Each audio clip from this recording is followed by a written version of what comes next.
A federal judge has just issued a ruling that completely blindsided Donald Trump and his legal team, and almost no one in the legal community saw it coming.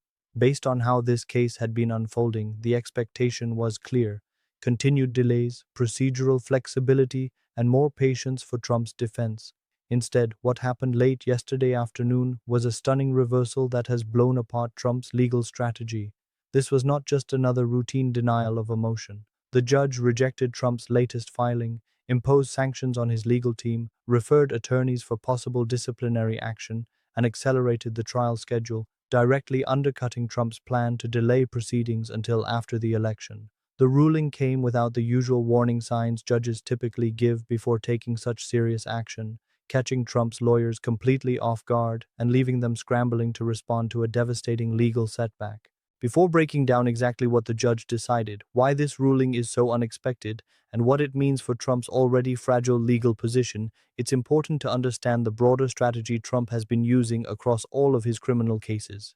Trump has been playing an aggressive and calculated game of legal chess. His defense strategy has focused less on resolving questions of guilt or innocence and more on manipulating timing, filing motions designed to delay proceedings, overwhelm courts, and push trials as far into the future as possible.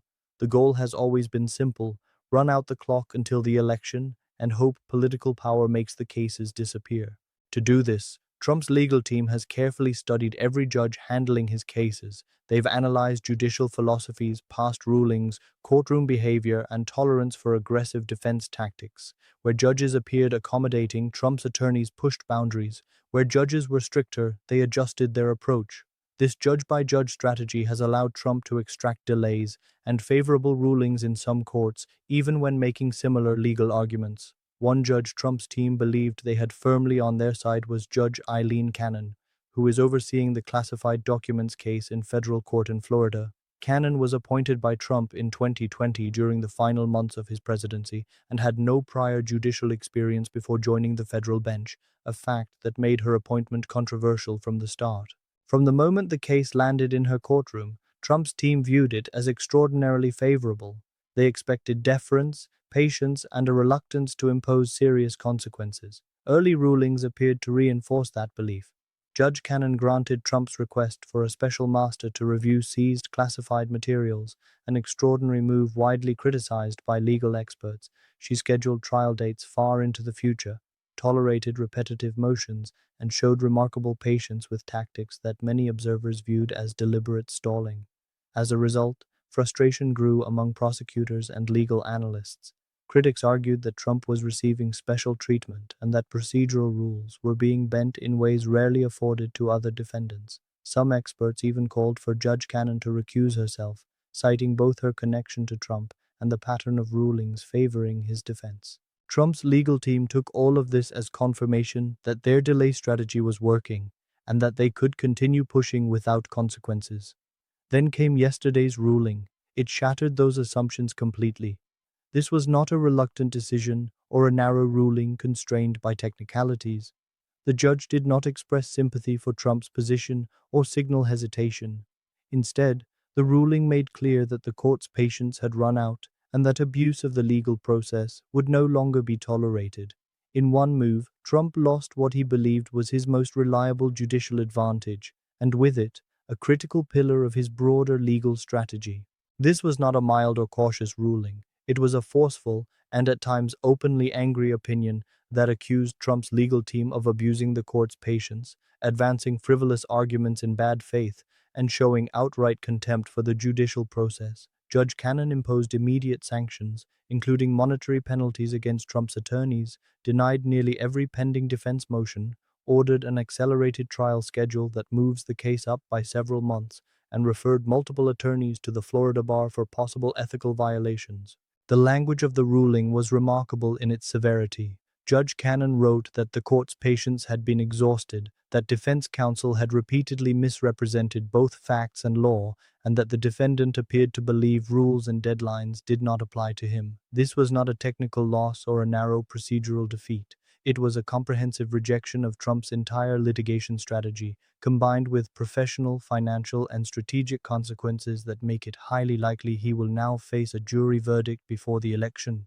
What makes this ruling so shocking is that it came from the same judge who had previously been viewed as unusually accommodating toward Trump.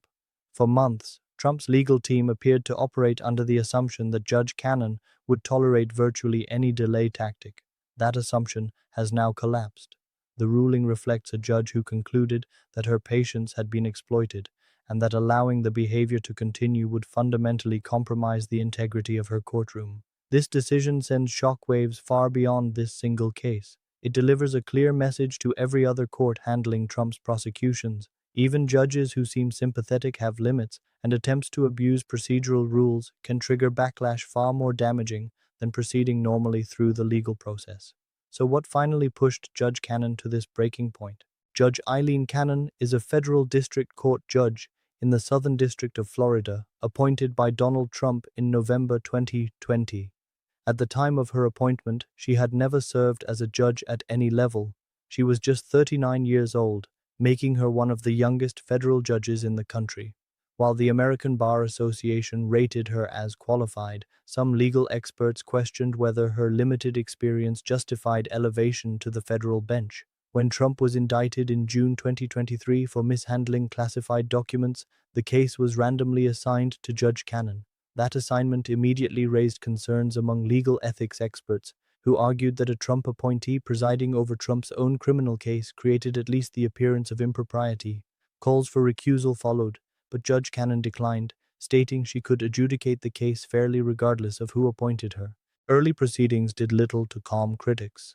Judge Cannon granted Trump's request for a special master to review seized classified materials, an extraordinary decision that legal experts overwhelmingly criticized and that was later reversed by the 11th Circuit in a sharply worded opinion.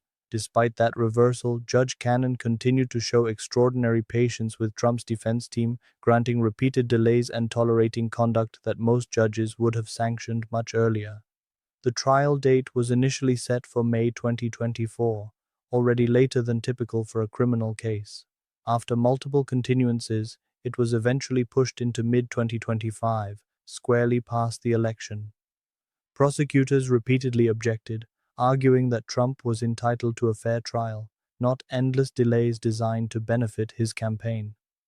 Judge Cannon generally sided with the defense. Trump's attorneys repeatedly missed deadlines, filed motions that recycled arguments already rejected by other courts, misrepresented legal standards, and made inflammatory attacks on prosecutors. Judge Cannon issued warnings but imposed no real consequences, until now. The final trigger was a missed discovery deadline involving defense witness disclosures. The deadline had been set months in advance and agreed to by Trump's team. They missed it completely. When prosecutors raised the issue, Trump's attorneys requested a 30-day extension, claiming unexpected complications, but prosecutors responded with evidence, emails, and records, showing the defense had barely worked on the witness list at all and that the claimed complications were fabricated. The evidence showed Trump's attorneys had diverted time to media appearances, political fundraising, and non-case activities instead of preparing for trial. When confronted, the defense submitted further explanations that prosecutors were able to disprove with documentation. At a subsequent hearing, Judge Cannon questioned Trump's attorneys directly. Their performance reportedly made matters worse. Contradictory answers, evasive responses, and explanations that appeared to be invented on the spot. That was the moment Judge Cannon's tolerance ended. She concluded that Trump's legal team had repeatedly violated professional rules requiring honesty and diligence, and that her earlier leniency had only encouraged more misconduct. The result is a ruling that has dismantled Trump's delay strategy, exposed his attorneys to discipline, and placed his legal future on a dramatically accelerated and far more dangerous timeline. After the hearing concluded, Judge Cannon took several days to issue her ruling, an immediate signal to legal observers that this was not going to be another mild warning or procedural slap on the wrist. When the decision finally dropped yesterday afternoon, it went far beyond even the worst expectations for Trump's legal team. The 30-page opinion meticulously documented a pattern of false representations, explained how Trump's attorneys violated professional rules, and imposed consequences designed not only to punish misconduct, but to permanently shut down further abuse of the court's process. This ruling marks a fundamental shift in Judge Cannon's handling of the case. It makes clear that Trump can no longer rely on her as a favorable judge willing to accommodate endless delay tactics. And let's be honest, this decision exposes a deeper flaw in Trump's entire legal strategy. Trump consistently hires lawyers who prioritize loyalty over competence and ethics. Attorneys who refuse to lie or bend rules tend to be sidelined or fired, replaced by lawyers willing to cross professional lines to protect him. That approach may produce short-term advantages, but it inevitably collapses when judges recognize the pattern and respond with sanctions that inflict far greater damage than any delay ever could. Judge Cannon's ruling proves that even judges perceived as sympathetic will eventually draw a line when misconduct becomes too blatant to ignore. Now to the specifics, because this is where the damage becomes truly devastating. First, Judge Cannon imposed $75,000 in monetary sanctions, payable personally by Trump's attorneys, not by Trump himself. This is critical. It ensures the lawyers cannot simply pass the cost on to their client and makes clear that they, not Trump, are being held directly accountable. The sanctions must be paid within 30 days, and failure to comply will result in the attorneys being barred from the case altogether. This creates immediate financial and professional pressure and sends an unmistakable warning that future misconduct will trigger even harsher penalties. Second, Judge Cannon ordered Trump's legal team to deliver their full witness list to prosecutors within 72 hours, an extraordinarily tight deadline. No further extensions will be granted. This forces Trump's lawyers to proceed without the months of preparation they had hoped to use as yet another delay tactic. Third, and most damaging of all, the judge moved the trial date up by 4 months, resetting it for February 2025. This single decision destroys Trump's central legal strategy. He has spent years trying to delay trials until after the election, hoping to win the presidency and neutralize the federal cases through executive power. That plan is now dead. A February 2025 trial places Trump in front of a jury during the heart of the primary season, virtually guaranteeing that any verdict, and possibly sentencing, will unfold while his campaign is underway. Judge Cannon made it explicit. This new trial date is firm. No more continuances except under truly extraordinary circumstances. Fourth, the judge denied nearly every remaining motion filed by Trump's legal team. Motions to dismiss charges, suppress evidence, limit prosecutors, and challenge the special counsel's authority were all rejected. Many of these arguments, she noted, had already been dismissed by other courts. By clearing the docket in one sweep, Judge Cannon eliminated Trump's ability to keep the case stalled through endless procedural warfare. Fifth, Judge Cannon referred 3 of Trump's attorneys to the Florida bar for investigation into potential ethical violations. Bar investigations are serious matters that can lead to reprimands, suspension, or even disbarment. Even if discipline is ultimately minimal, the process itself is costly, humiliating, and professionally damaging. It also creates conflicts of interest, as attorneys may need to retain their own counsel while still representing Trump. The tone of the opinion is striking. Judge Cannon writes that the court's patience and indulgence were exploited and abused by defense counsel who appeared to believe the rules did not apply to them. She notes that Trump was given extraordinary accommodations, but responded not with good faith compliance, but with continued obstruction and gamesmanship.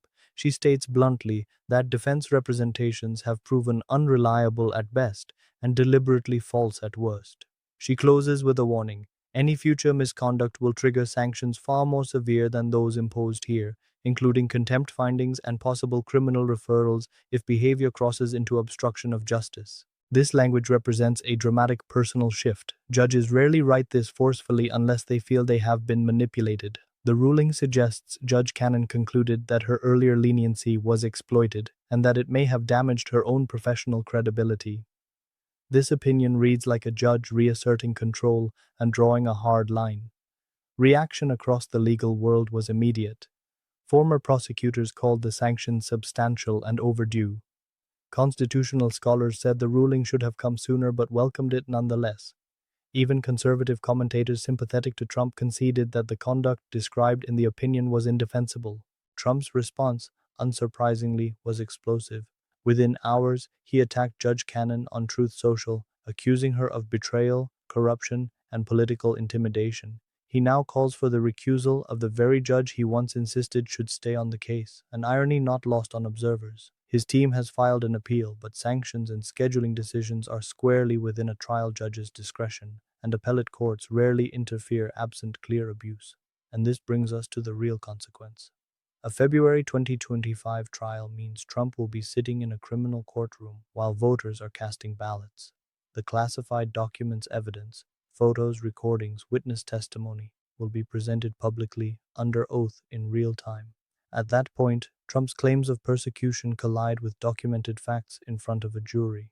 This ruling doesn't just hurt Trump legally, it threatens the entire foundation of his political strategy. And there may be no way left to delay what comes next. The attorneys who were sanctioned now face a serious decision: whether continuing to represent Donald Trump is worth the personal, financial, and professional risk. Many may conclude that it isn't and choose to withdraw. Replacing them will not be easy. This is a highly complex federal case with an accelerated trial schedule, and any lawyer considering stepping in can see exactly what happened to the previous team. Trump has already burned through numerous attorneys across his legal battles and has earned a reputation as an impossible client, one who pressures lawyers to cross ethical lines and then abandons them when consequences arrive. With each episode like this, the pool of competent attorneys willing to represent him grows smaller. Third, Judge Cannon's ruling completely destroys Trump's carefully constructed narrative that he had a sympathetic judge in the classified documents case. Trump has repeatedly told supporters that Judge Cannon was fair, intelligent, and willing to protect him from what he called prosecutorial overreach. Now he is attacking her just like every other judge who has ruled against him.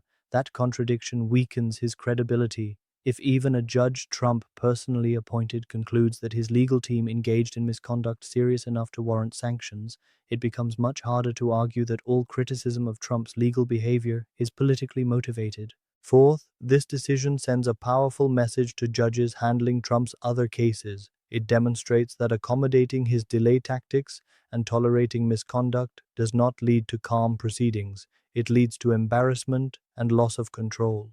Other judges may now be far less willing to grant Trump special treatment or endless extensions. That shift alone could accelerate proceedings across multiple jurisdictions and increase the likelihood that Trump faces more than one trial before the election. The political impact of multiple trials, or worse, multiple guilty verdicts, would be devastating for his campaign. Fifth, the ruling exposes the fundamental flaw in Trump's legal strategy. Abusing procedural rules and relying on perceived judicial sympathy can work temporarily, but it eventually triggers backlash that is far more damaging than simply proceeding through the legal process. The sanctions, bar referrals, and accelerated trial date are not random. They are direct consequences of repeated misconduct and the miscalculation that Judge Cannon would tolerate anything indefinitely. Now zoom out, because this ruling matters far beyond Trump's individual case. Judge Cannon's decision, late as it may be, reinforces the principle of judicial independence and equal justice under the law.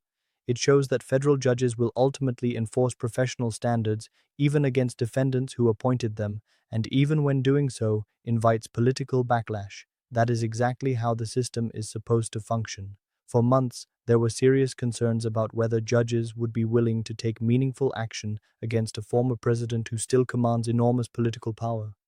This ruling answers that question. If judges had proven unwilling to act out of fear or loyalty, it would have set a dangerous precedent that powerful figures can manipulate the legal system without consequence. Future presidents would learn that appointing judges creates personal shields against accountability. That would have shattered the principle that no one is above the law. Judge Cannon's ruling, however delayed, reaffirms that judges ultimately answer to legal standards, not political allegiances. The coming weeks will determine whether this decision marks a true turning point. The accelerated timeline will force intense preparation and inevitably invite further attempts by Trump's team to test boundaries. Judge Cannon has warned that future violations will trigger even harsher consequences. Whether she enforces that warning consistently will determine how this case unfolds. Legal observers will be watching closely to see if this represents sustained accountability or a brief interruption before a return to leniency. The political consequences extend far beyond the courtroom. Trump's electability argument rests almost entirely on the claim that he is the victim of a weaponized justice system. and that the truth will ultimately vindicate him. But that narrative becomes far harder to sustain when judges, including his own appointees, document misconduct, impose sanctions, and move cases rapidly toward trial. And that is what makes this ruling so dangerous for Trump. It doesn't just threaten one case, it undermines the story he has built his entire political survival around. A trial in February 2025, where prosecutors lay out overwhelming evidence of Trump's guilt, would completely shatter that narrative. Voters would no longer be relying on Trump's spin or social media rants. They would see the evidence for themselves.